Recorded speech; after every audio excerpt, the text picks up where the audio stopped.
C'est l'une des figures marquantes du décollage industriel breton. Maître de forge et élu républicain, Émile Trottier fait entrer en quelques années le pays d'Hennebont dans l'ère de la vapeur. Un virage radical porté par ce paisible Angevin qui repose sur une production standard mondialisée. La boîte de sardines fait de l'idée de progrès un horizon politique émancipateur en transformant au passage la paysannerie pauvre en prolétaire. Une irrésistible fièvre technologique et industrielle s'empare de la France au Second Empire.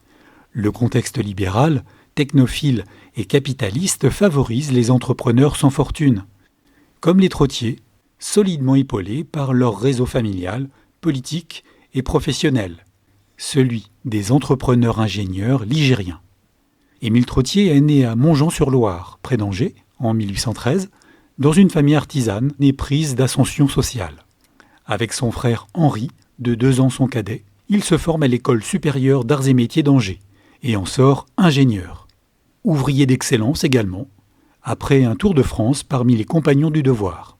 De retour à Angers, il retrouve l'entreprise de son maître d'apprentissage et se révèle un excellent marchand de métaux. Épris d'innovation technique, il dirige avec son frère et un entrepreneur du gaz, Adolphe Chouépé, un établissement de fourniture de matériel pour l'éclairage urbain.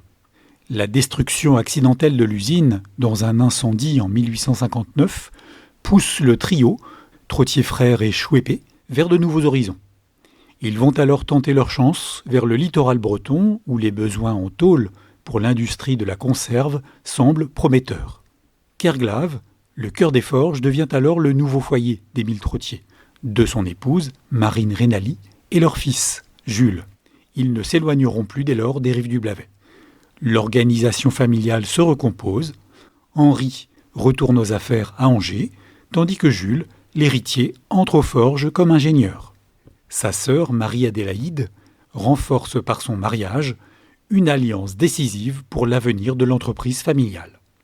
En s'engageant dans la vie politique, Émile Trottier brouille la frontière entre responsabilité privée et publique. Au croisement de ces réseaux d'influence, l'homme d'affaires, le maître de forge, le franc-maçon, le républicain Trottier s'impose comme une figure publique incontournable.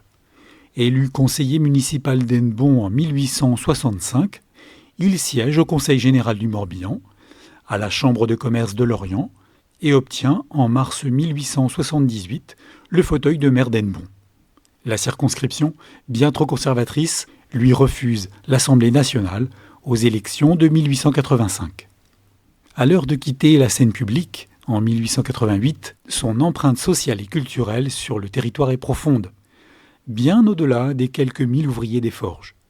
Son fils et son gendre veillent au sort des forges, au sein des cirage français.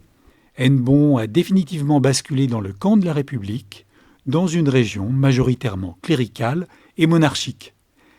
Il s'éteint en 1899, au château de Kerglave, quelques jours après son épouse.